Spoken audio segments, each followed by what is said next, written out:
go, yeah. That's what happens. This gives you a nice view of the dunes. There's about 3,000 acres of sand out here. It is a Michigan State Park. It's maintained by the Department of Natural Resources. The dunes are divided up in 3 sections. Way up north is for off-road vehicles. The middle section is pedestrians only. And this end, 680 acres, Macwood leases from the state. No one is allowed to drive on this end of the dunes. That's why we don't have flags on our cars. We're all going the same direction, know where one another is. You are allowed to walk out here, and people walk a lot. The dunes are 3 miles long. They're only 1.5 miles between Lake Michigan and Silver Lake. People walk a lot. They look for fall grates. Fall grates are when lightning hits the sand. 2,400 degrees, it hits the sand, shoots straight down, melts the sand together, forms what you typically call a lightning stick. There are a lot of pieces at Macwoods. If you've never seen a fall grate, I would encourage you to go in and see those when you get back. They're pretty amazing. A lot of Indian artifacts as well, because the Chippewa and Potawatomi Indians lived out here. So we have some arrowheads, bracelets, necklaces, things like that you can see.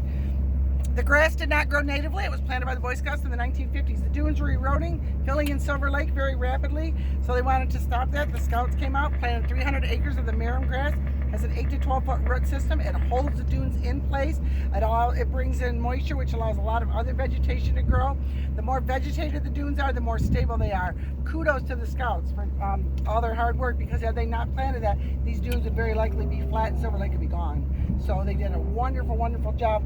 Where you see a lot of vegetation, we call it a dead dune, because it doesn't move around much at all, unlike the big open spaces. Those are live dunes, and we're going to work our way to them. Where's that guy?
Glaciers actually brought the dunes here. The glaciers came, brought the dunes here.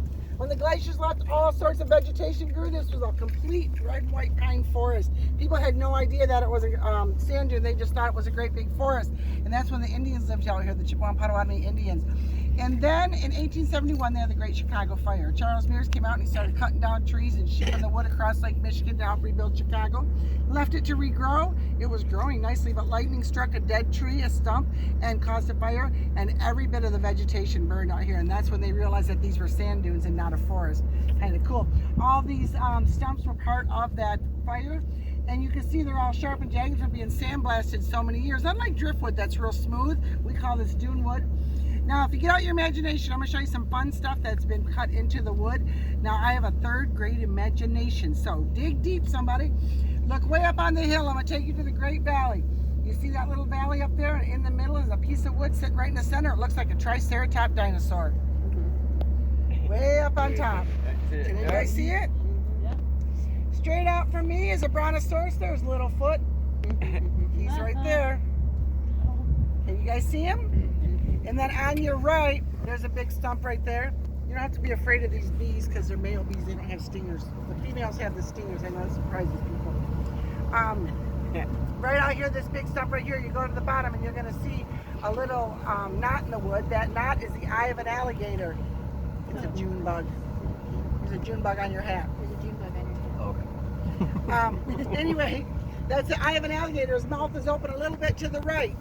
Oh, yeah. So now I take you to Louisiana. I'm going to take you to New York next. Look right over here. You'll see the Statue of Liberty. Oh, yeah.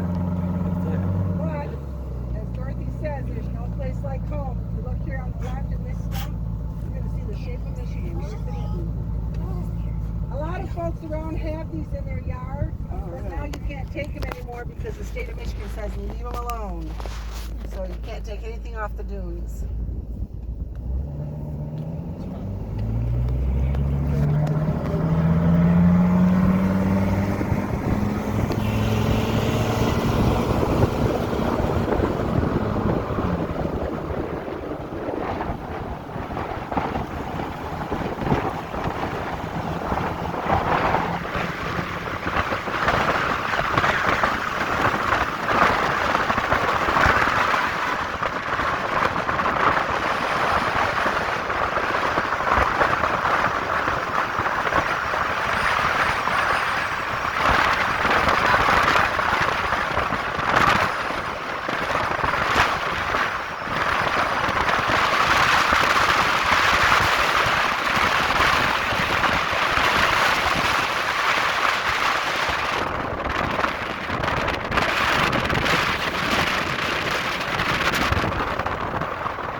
We could see it. It was just before I went home, and I'm like, oh my goodness, look at this. And then I got home, and it was weather alerts on TV.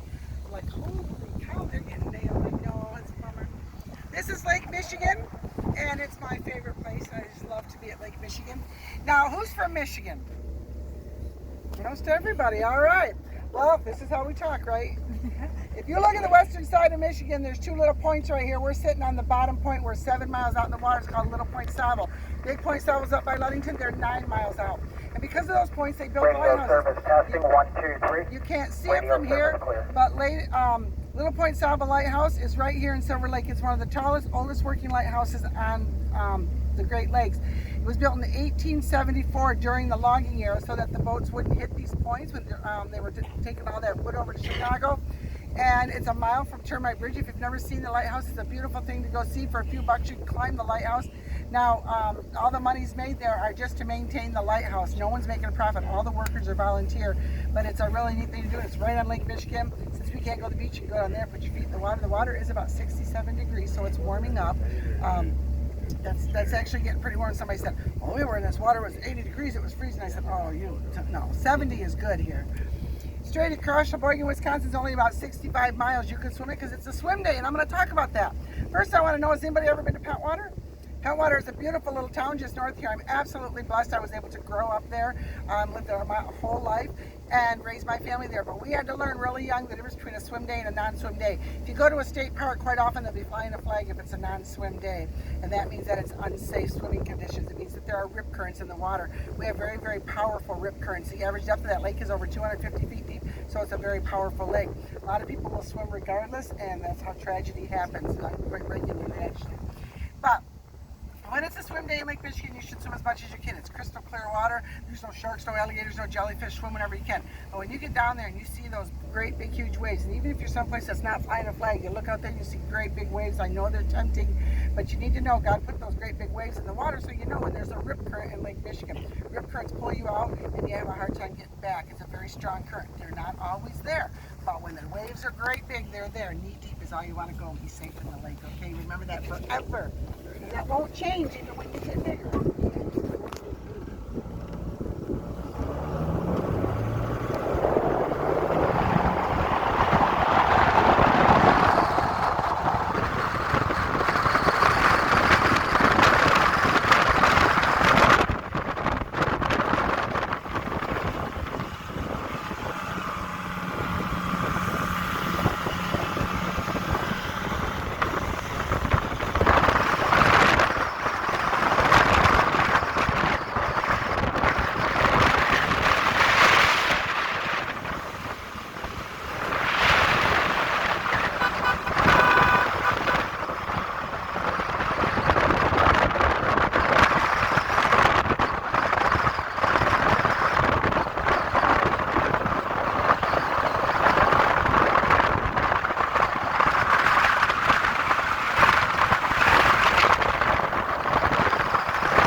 to look like all those trees. There's about 250 acres down there. It is part of the pedestrian area. You can climb over those dunes, go right in there. There's trails and walk there. There's a lot of animals that live out here on the dunes. Besides your small animals, we have a lot of fox, coyote, bobcat, things like that. We have seen bear and cougar in past years. We haven't seen any signs of those this year. I'm okay with that. What was happening here is the dunes were slowly filling this in, just like they were Silver Lake. The grass has really slowed that down tremendously. But as the sand covers up the pine trees here, it does smother them off. They will die off. They can't survive. They absolutely have to have the oxygen.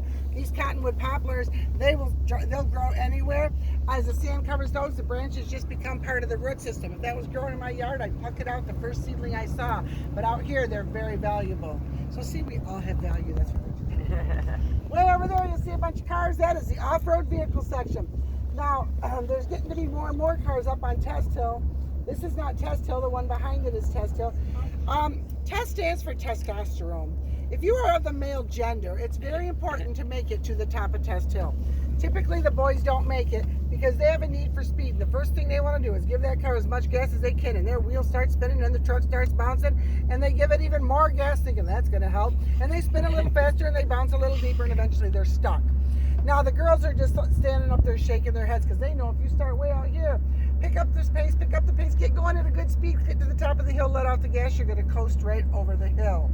And that's why that very furthest hill, you notice there's not a lot of people on that one because it's Wednesday. Most women are still at work. On the backside of the dunes, the boys are out there and they're stuck. So if you decide you ever want to go on the dunes, a couple things you want to remember to take along. You want to take along a really good tow strap. You want to bring some friends. And you want to make sure that somebody's out there that's driving a Ford. Because if you aren't, you're going to get stuck and you're going to need the Ford to pull you out. So keep that in mind too. That's my story.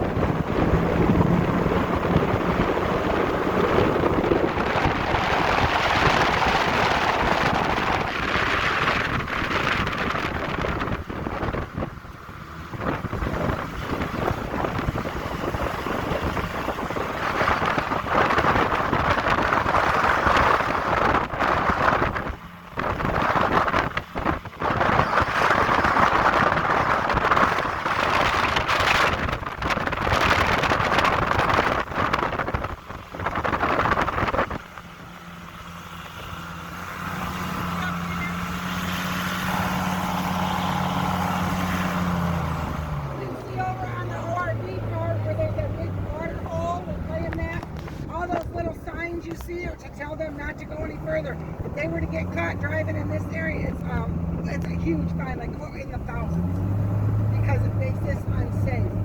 Very few, it doesn't hardly ever happen, once in a while. But it's gorgeous, and Ludington is just beyond that. The pump storage plant's just, you can see a lot from up here. Kind of hazy, so you can't see the land.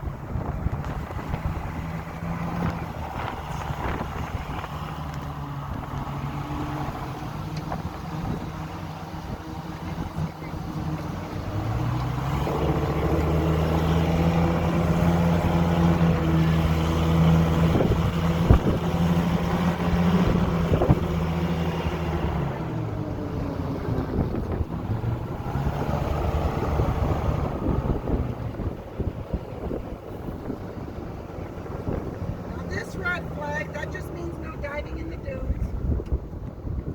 This is Silver Lake. And if you look behind you, you'll see those people walking and crawling up that big dune. That's called Sugarloaf.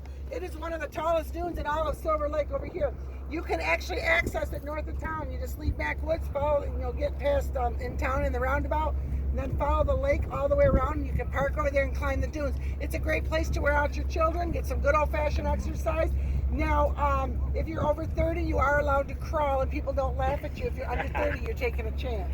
You run straight down into Silver Lake, you can see all those boats. They're parked on the shelf. For years, the sand has tried to fill in the lake, and they've created this ledge. It's not like on the other side where you walk out and it gets deeper, deeper. You're out on that shelf where these people are.